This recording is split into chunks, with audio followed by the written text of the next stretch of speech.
The Place of Safety by E.G. Swain and read by Christopher Halton. Good evening and welcome to Haunted Tales of Darkness. During the English Reformation, thousands of treasures disappeared from England's parish churches. Ancient chalices, censers, vestments, painted cloths and sacred ornaments vanished, hidden away by church wardens determined to preserve them from destruction. Many were never recovered, leaving behind mysteries that have endured for centuries. It was this fascinating chapter of English history that inspired E.G. Swain's remarkable ghost story, The Place of Safety. First published in 1927 in the collection The Stoneground Ghost Tales by Ernest Benn Limited of London, this is one of Swain's finest supernatural tales. A country clergyman himself, he possessed an extraordinary ability to weave genuine historical detail into stories of quiet, creeping terror, where the supernatural never overwhelms reality, but instead seems to emerge naturally from it. Tonight we follow the antiquarian Mr. Batchel as an innocent discovery in the grounds of his home leads him towards an ancient mystery that perhaps was never meant to be solved. So dim the lights, settle back and join me for another forgotten masterpiece of classic supernatural fiction. This is The Place of Safety by E.G. Swain. "I thank my governors, teachers, spiritual pastors and masters," said Wardle as he lit a cigar after breakfast, "that I never acquired a taste for that sort of thing." Wardle was a pragmatical and candid friend who paid Mr. Batchel occasional visits at Stoneground. He regarded antiquarian tastes as a form of insanity, and it annoyed him to see his hosts poring over registers, churchwardens' accounts and documents which he contemptuously alluded to as dirty papers. "If you would throw those things away, Batchel," he used to say, "and read the Daily Mail, you'd be a better man for it." Mr. Batchel replied only with a tolerant smile, and as his friend went out of doors with his cigar, continued to read the document before him, although it was one he had read 20 times before. It was an inventory of church goods dated the 6th year of Edward VI, to be exact the 15th of May, 1552. By a royal order of that year, all church goods, saving only what sufficed for the barest necessities of divine service, were collected and deposited in safe hands, there to await further instructions. The instructions, which had not been long delayed, had consisted in a curt order for seizure.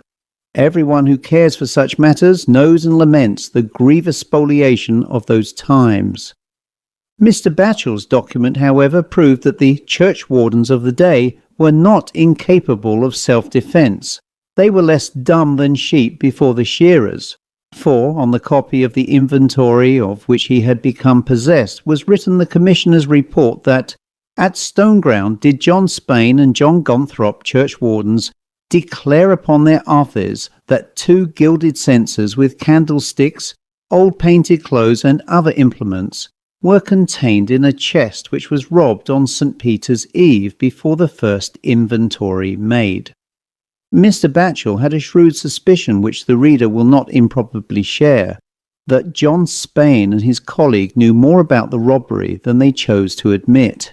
He said to himself again and again that the contents of the chest had been carefully concealed until time should mend. But from the point of view of the churchwardens, times had not mended. There was evidence that Stoneground had been in no mood to tolerate censers in the reign of Mary, and it seemed unlikely that any later time could have readmitted the ancient ritual. On this account, Mr. Batchel had never ceased to believe that the contents of the chest lay somewhere near at hand, nor to hope that it might be his lot to discover it. Whenever there was any work of the nature of excavation or demolition within 100 yards of the church, Mr. Batchel was sure to be there. His presence was very distasteful in most cases to the workmen engaged, whom it deprived of many intervals of leisure to which they were accustomed when left alone. During a long course of operations connected with the restoration of the church, Mr. Batchel's vigilance had been of great advantage to the work, both in raising the standard of industry and in securing attention to details which the builders were quite prepared to overlook. It had, however, brought him no nearer to the censers and other contents of the chest, and when the work was completed, his hopes of discovery had become pitifully slender. Mr. Wardle, notwithstanding his general contempt for antiquarian pursuits, was polite enough to give Mr. Batchel's hobbies an occasional place in their conversation, and in this way was informed of the stolen goods. The information, however, gave him no more than a very languid interest. "Why can't you let the things alone?" he said. "What's the use of them?" Mr. Batchel felt it all but impossible to answer a man who could say this, yet he made the attempt. "The historic interest," he said seriously, "of censers that were used down to the days of Edward VI is in itself sufficient to justify." "Etc.," said his friend, interrupting the sentence, which even Mr. Batchel was not sure of finishing to his satisfaction. "But it takes so little to justify you antiquarians with your axes and hammers. What can you do with it when you get it, if you ever do get it?" "There are 2 censers," Mr. Batchel mildly observed in correction, "and other things." "All right," said Wardle, "tell me about one of them and leave me to do the multiplication." With this permission, Mr. Batchel entered upon a general description of such ancient thuribles as he knew of, and Wardle heard him with growing impatience. "It seems to me," he burst in at length, "that what you are making all this pother about is a sort of silver cruet stand, which was thin metal to begin with, and cleaned down to the thickness of eggshell, before the commissioners heard of it. At this moment, if it exists, it is a handful of black scrap. If you found it, I wouldn't give a shilling for it, and if I would, it isn't yours to sell. Why can't you let the things alone?" "But the interest of it," said Mr. Batchel, "is what attracts me." "It's a pity you can't take an interest in something less uninteresting," said Wardle petulantly. "But let me tell you what I think about your censers and all the rest of it. Your churchwardens lied about them, but that's all right. I'd have done the same myself. If their things couldn't be used, they were not going to have them abused, so they put them safely out of the way. Yours and everybody else's." "I was not proposing to abuse them," interrupted Mr. Batchel. "Were you proposing to use them?" rejoined Wardle. "It's one thing or the other to my mind. There are people who dig out bishops and steal their rings to put in glass cases, but I don't know how they square the police. And it's the same sort of thing you seem to be up to. Let the things alone. You're a prayer book man, and just the sort the churchwardens couldn't stomach. You talk fast enough at the dissenters because they want to collar your property now. Why can't you do as you would be done by?"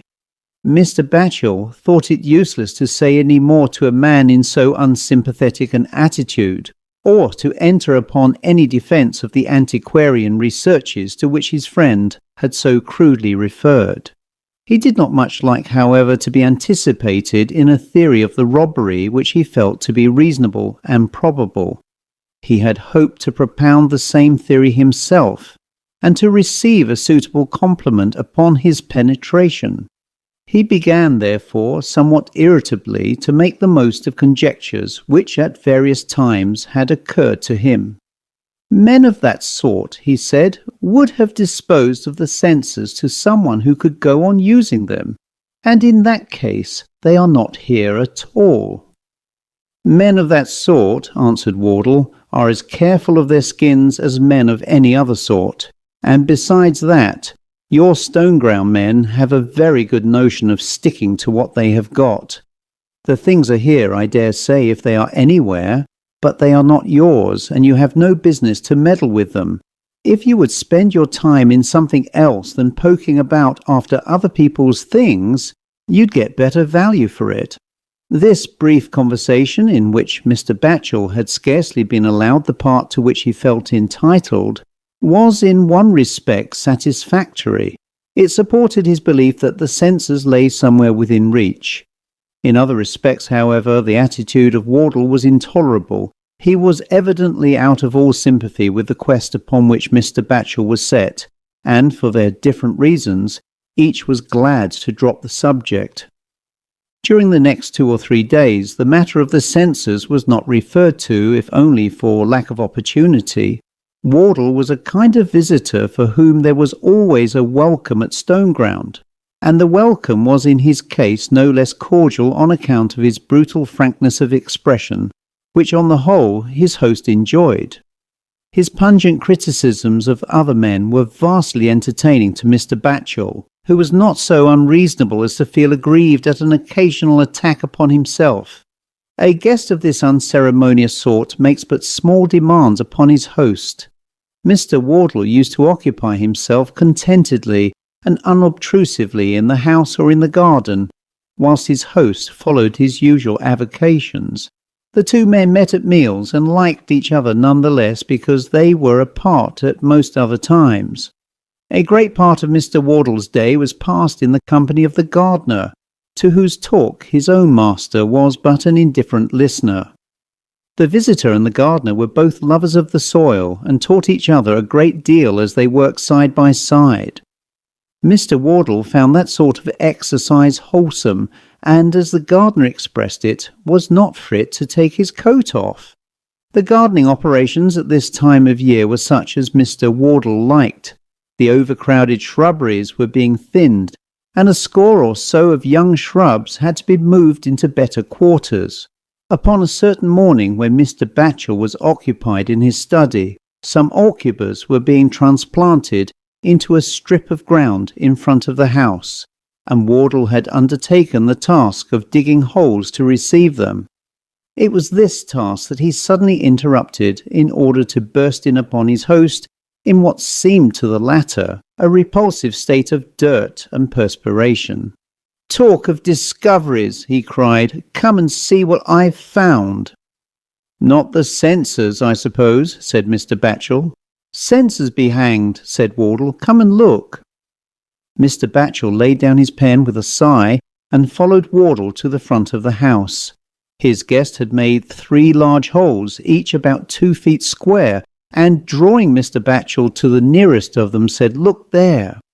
Mr. Batchel looked. He saw nothing and said so. "Nothing?" exclaimed Wardle with impatience. "You see the bottom of the hole, I suppose?" This Mr. Batchel admitted. "Then," said Wardle, "kindly look and see whether you cannot see something else." "There is apparently a cylindrical object lying across the angle of your excavation," said Mr. Batchel. "That," replied his guest, "is what you are pleased to call nothing. Let me inform you that the cylindrical object is a piece of thick lead pipe, and that the pipe runs along the whole front of your house." "Gas pipe, no doubt," said Mr. Batchel. "Is there any gas within a mile of this place?" asked Wardle. Mr. Batchel admitted that there was not, and felt that he had made a needlessly foolish suggestion. He felt safer in the amended suggestion that the object was a water pipe. An ironical cross-examination by Mr. Wardle disposed of the amended suggestion as completely as he had disposed of the other, and his host began to grow restive. "If this sort of discovery pleases you," he said testily, "I will not grudge you your pleasure, but to quote your own words, why can't you let it alone?" "Have you any idea," said Mr. Wardle, "of the value of this length of piping at the present price of lead?" Even Mr. Wardle could hardly have suspected his host of knowing anything so preposterous as the price of lead, but he felt himself ill-used when Mr. Batchel disclaimed any interest in the matter and returned to his study. Wardle had a commercial mind, which elsewhere was the means of securing him a very satisfactory income, and on this account his host, as he resumed his work indoors, excused what he regarded as a needless interruption. He little suspected that his friend's commercial mind was to do him the great service of putting him in possession of the censors, and then to do him a disservice even greater. Had any such connection so much as suggested itself, Mr. Batchel would more willingly have answered to the summons which came an hour later, when the gardener appeared at the window of the study, evidently bursting with information. When he had succeeded in attracting his master's attention and drawn him away from his desk, it was to say that the whole length of pipe had been uncovered and found to issue from a well on the south side of the house. The discovery was at least unexpected, and Mr. Batchel went out, even if somewhat grudgingly, to look at the place. He came upon the well close by the window of his dining room. It had been covered by a stone slab now partially removed. The narrow trench which Wardle and the gardener had made in order to expose the pipe extended eastwards to the corner of the house, and thence along the whole length of the front, probably to serve a pump on the north side, where lay the yard and stables. The pipe itself, Mr. Wardle's prize, had been withdrawn, and there remained only a rusted chain which passed from some anchorage beneath the soil over the lip of the well. Mr. Batchel inferred that it had carried, and perhaps carried still, the bucket of former times, and stooped down to see whether he could draw it up. He heard far below the light splash of the soil disturbed by his hands, but before he could grasp the chain, he felt himself seized by the waist and held back. The exaggerated attentions of his gardener had often annoyed Mr. Batchel. He was not allowed even to climb a short ladder without having to submit to absurd precautions for his safety, and he would have been much better pleased to have more respect paid to his intelligence and less to his person. In the present instance, the precautions seemed so unnecessary that he turned about angrily to protest, both against the interference with his movements and the unseemly force used. It was at this point that he made a disquieting discovery. He was standing quite alone. The gardener and Mr. Wardle were both on the north side of the house, dealing with the only thing they cared about, the lead pipe. Mr. Batchel made no further attempt to move the chain. He was, in fact, in some bodily fear, and he returned to his study by the way he had come, in a disordered condition of mind.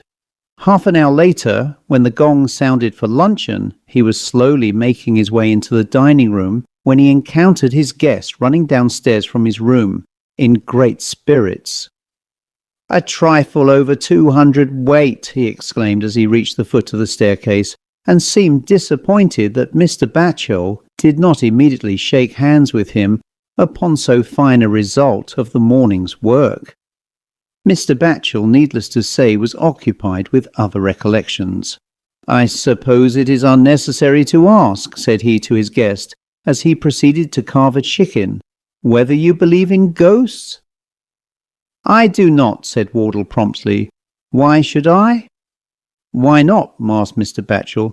"Because I've had the advantage of a commercial education," was the reply, "instead of learning dead languages and soaking my mind in heathen fables."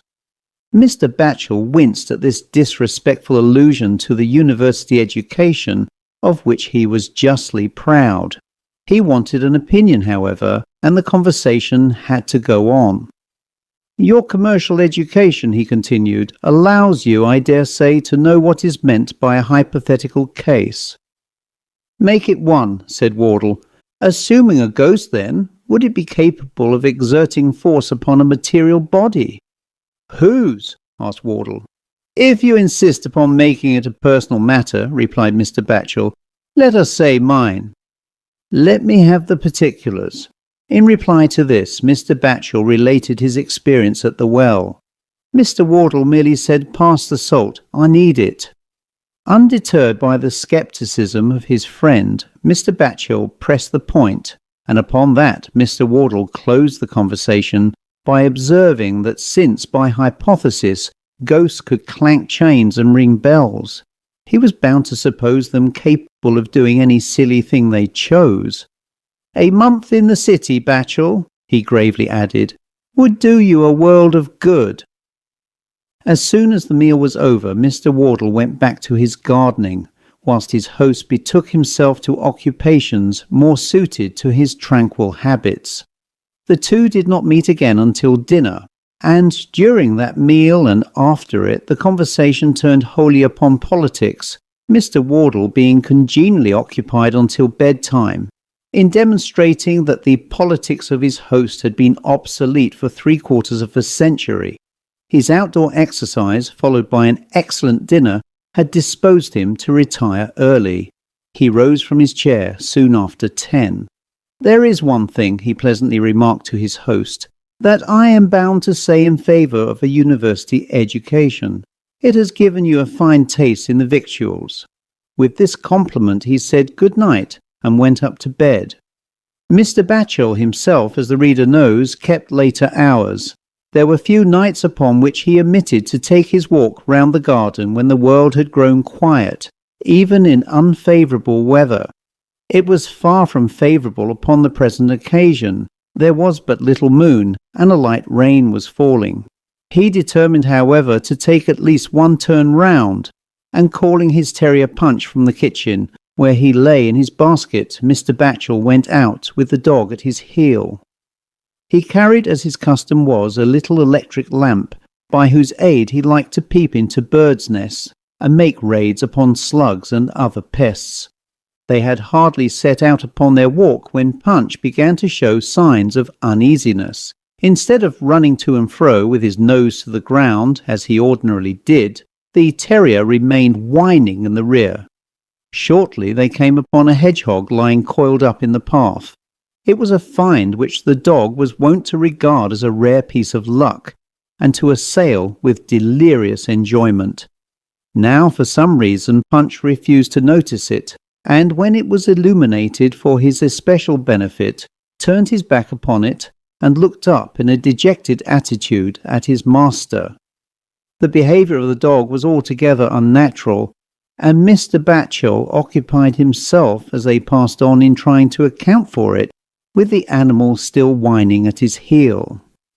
They soon reached the head of the little path which descended to the Lode, and there Mr. Batchel found a much harder problem awaiting him, for at the other end of the path he distinctly saw the outline of a boat. There had been no boat on the Lode for 20 years. Just so long ago the drainage of the district had required that the main sewer should cross the stream at a point some 100 yards below the vicar's boundary fence. There, ever since, a great pipe 3 feet in diameter had obstructed the passage. It lay just at the level of the water, and effectually closed it to all traffic. Mr. Batchel knew that no boat could pass the place, and that none survived in the parts above it. Yet here was a boat drawn up at the edge of his garden. He looked at it intently for a minute or so, and had no difficulty in making out the form of such a boat as was in common use all over the fen country. A wide, flat-bottomed boat lying low in the water. The sprit used for punting it along lay projecting over the stern. There was no accounting for such a boat being there. Mr. Batchel did not understand how it possibly could be there, and for a while was disposed to doubt whether it actually was. The great drain pipe was so perfect a defence against intrusion of the kind that no boat had ever passed it. The Lode, when its water was low enough to let a boat go under the pipe, was not deep enough to float it, or wide enough to contain it. Upon this occasion the water was high, and the pipe half submerged, forming an insuperable obstacle. Yet there lay unmistakably a boat within 10 yards of the place where Mr. Batchel stood trying to account for it. These 10 yards, unfortunately, were impassable. The slope down to the water's edge had to be warily trodden even in dry weather. It was steep and treacherous. After rain it afforded no foothold whatever, and to attempt to descend in the darkness would have been to court disaster. After examining the boat again, therefore, by the light of his little lamp, Mr. Batchel proceeded upon his walk, leaving the matter to be investigated by daylight. The events of this memorable night, however, were but beginning. As he turned from the boat, his eye was caught by a white streak upon the ground before him, which extended itself into the darkness and disappeared. It was Punch in veritable panic, making for home across flower beds and other places he well knew to be out of bounds. The whistle he had been trained to obey had no effect upon his flight. He made a lightning dash for the house. Mr. Batchel could not help regretting that Wardle was not there to see. His friend held the coursing powers of Punch in great contempt, and was wont to criticise the dog in sporting jargon, whose terms lay beyond the limits of Mr. Batchel's vocabulary, but whose general drift was as obvious as it was irritating. The present performance, nevertheless, was so exceptional that it soon began to connect itself in Mr. Batchel's mind with the unnatural conduct to which we have already alluded. It was somehow proving to be an uncomfortable night, and as Mr. Batchel felt the rain increasing to a steady drizzle, he decided to abandon his walk and to return to the house by the way he had come. He had already passed some little distance beyond the little path which descended to the Lode. The main path by which he had come was of course behind him until he turned about to retrace his steps. It was at the moment of turning that he had ocular demonstration of the fact that the boat had brought passengers. Not 20 yards in front of him, making their way to the water, were two men carrying some kind of burden. They had reached an open space in the path, and their forms were quite distinct. They were unusually tall men. One of them was gigantic. Mr. Batchel had little doubt of their being garden thieves. Burglars, if there had been anything in the house to attract them, could have found much easier ways of removing it. No man, even if deficient in physical courage, can see his property carried away before his eyes, and make no effort to detain it. Mr. Batchel was annoyed at the desertion of his terrier, who might at least have embarrassed the thieves' retreat. Meanwhile he called loudly upon the men to stand, and turned upon them the feeble light of his lamp. In so doing he threw a new light not only upon the trespassers, but upon the whole transaction. No response was made to his challenge, but the men turned away their faces as if to avoid recognition, and Mr. Batchel saw that the nearest of them, a burly, square-headed man in a cassock, was wearing the tonsure. He described it as looking, in the dim, steely light of the lamp, like a crown piece on a doormat. Both the men, when they found themselves intercepted, hastened to deposit their burden upon the ground, and made for the boat. The burden fell upon the ground with a thud, but the bearers made no sound. They skimmed down to the Lode without seeming to tread, entered the boat in perfect silence, and shoved it off without sound or splash. It has already been explained that Mr. Batchel was unable to descend to the water's edge. He ran, however, to a point of the garden which the boat must inevitably pass, and reached it just in time. The boat was moving swiftly away, and still in perfect silence. The beams of the pocket lamp just sufficed to reach it, and afforded a parting glimpse of the tonsured giant, as he gave a long shove with the sprit, and carried the boat out of sight. It shot towards the drain pipe, then not 40 yards ahead, but the men were travelling as men who knew their way to be clear. It was by this time evident, of course, that these were no garden thieves. The aspect of the men and the manner of their disappearance had given a new complexion to the adventure. Mr. Batchel's heart was in his mouth, but his mind was back in the 16th century, and having stood still for some minutes in order to regain his composure, he returned to the path, with a view of finding out what the men had left behind. The burden lay in the middle of the path, and the lamp was once more brought into requisition. It revealed a wooden box covered in most parts with moss, and all glistening with moisture.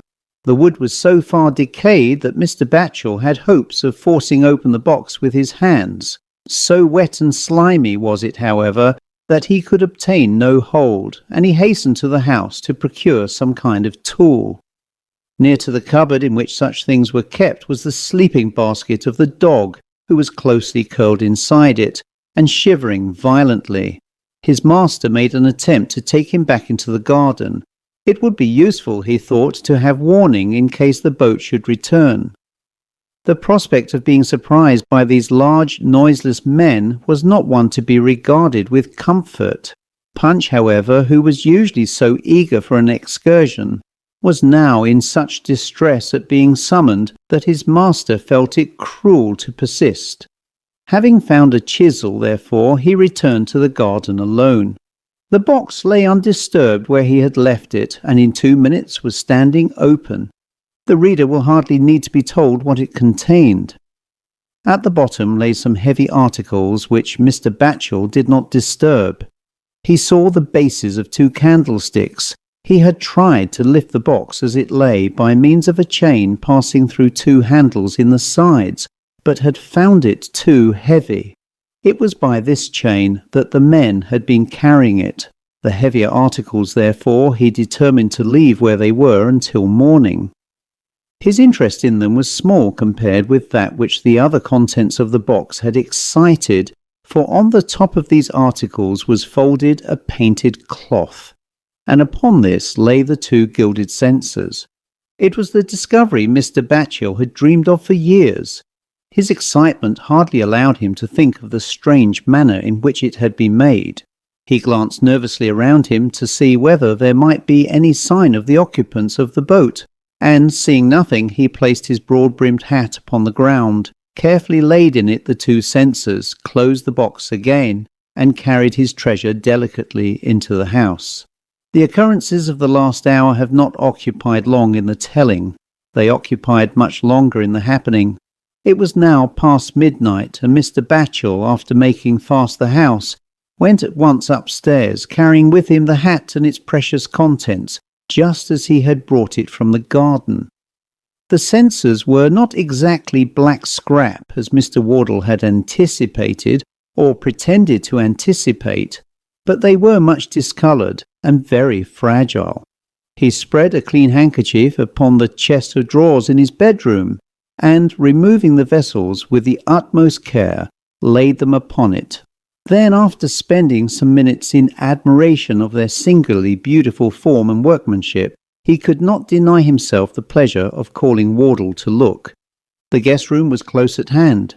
Mr. Wardle, having been already disturbed by the locking up of the house, was fully awakened by the entrance of his host into the room with a candle in his hand. The look of excitement on Mr. Batchel's face could not escape the observation even of a man still yawning, and Mr. Wardle at once exclaimed, "What's up?" "I have got them," said Mr. Batchel in a hushed voice. His guest, who had forgotten all about the censers, began by interpreting them to mean a nervous disorder that is plural by nature, and so was full of sympathy and counsel. When, however, his host had made him understand the facts, he became merely impatient. "Won't you come and look?" said Mr. Batchel. "Not I," said Wardle. "I shall do where I am." "They are in excellent preservation," said Mr. Batchel. "Then they will keep till morning," was the answer. "But just come and tell me what you think of them," said Mr. Batchel, making a last attempt. "I could tell you what I think of them," answered Wardle, "without leaving my bed, which I have no intention of leaving, but I have to leave Stoneground tomorrow, and I don't want to hurt your feelings, so good night." Upon this he turned over in bed and gave a loud snore, which Mr. Batchel accepted as a manifesto. He has never ceased to regret that he did not compel his guest to see the censers, but he did not then foresee the sore need he would have of a witness. He answered his friend's good night and returned to his own room.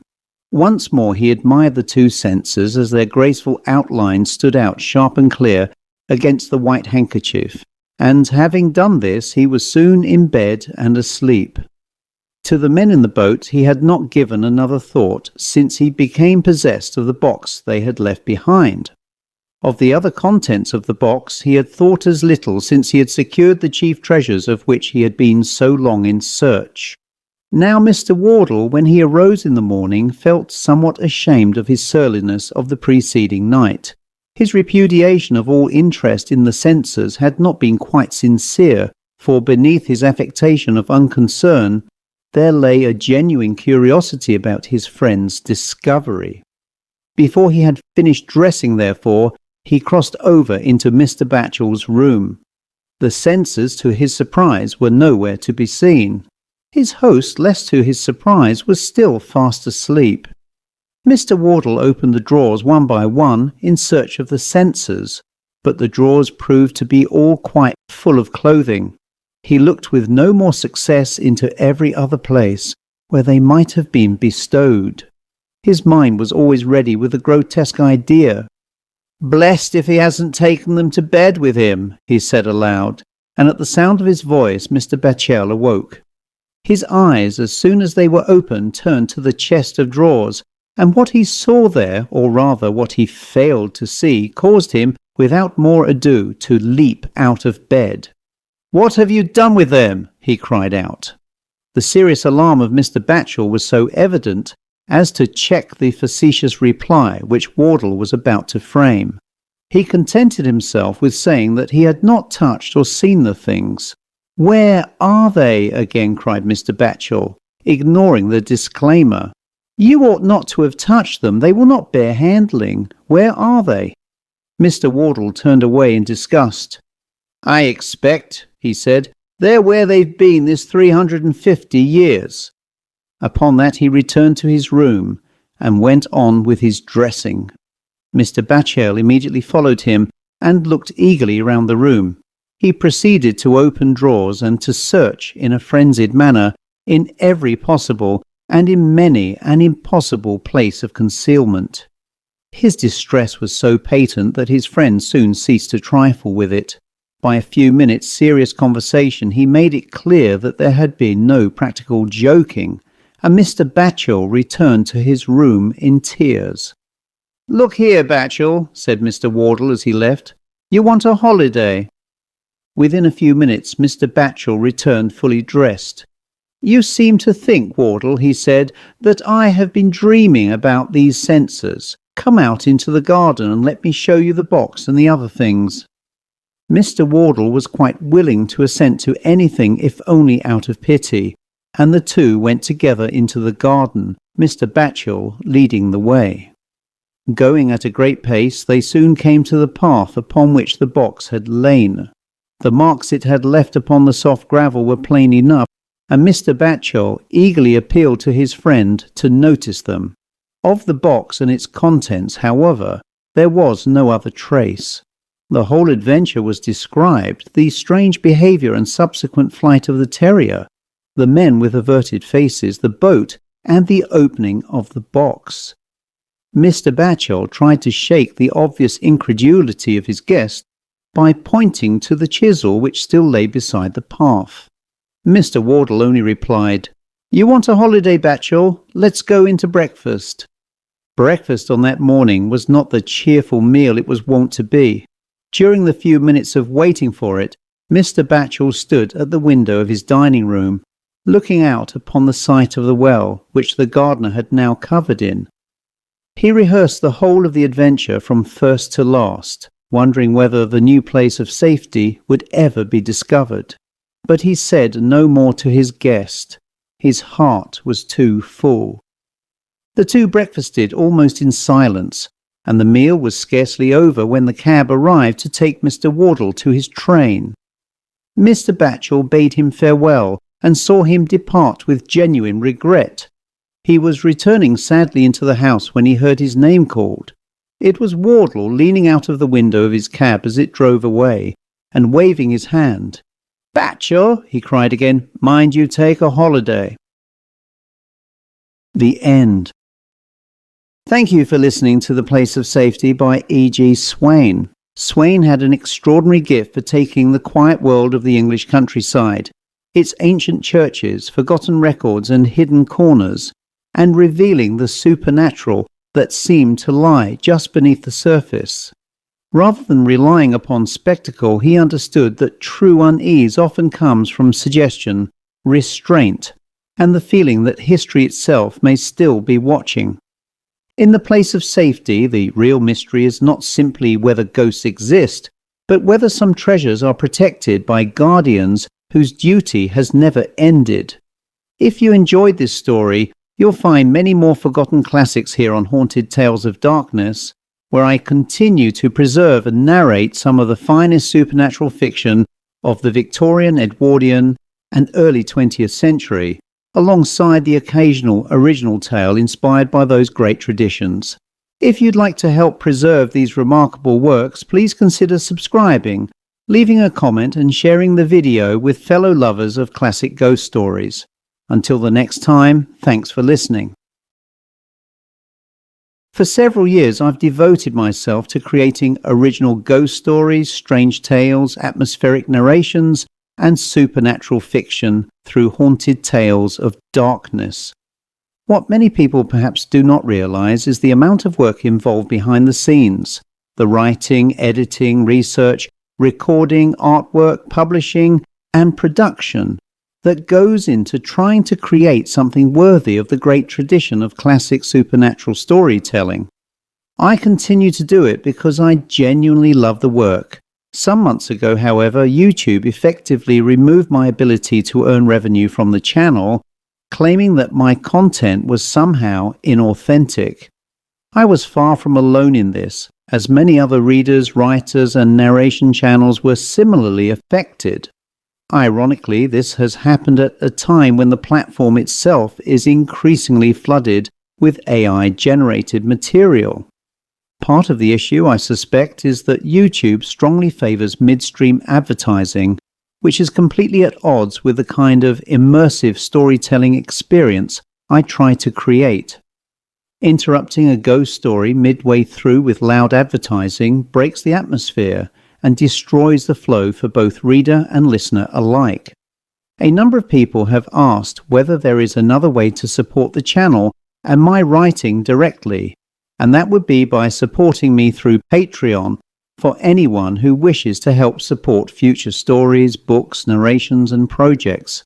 There is absolutely no obligation, of course. Watching, listening, commenting, and sharing the work already helps enormously. But for those who would like to contribute monthly or simply leave the occasional gift of support, it would be deeply appreciated and would directly help me continue creating new material. Thank you to everyone who has followed and supported Haunted Tales of Darkness over the years.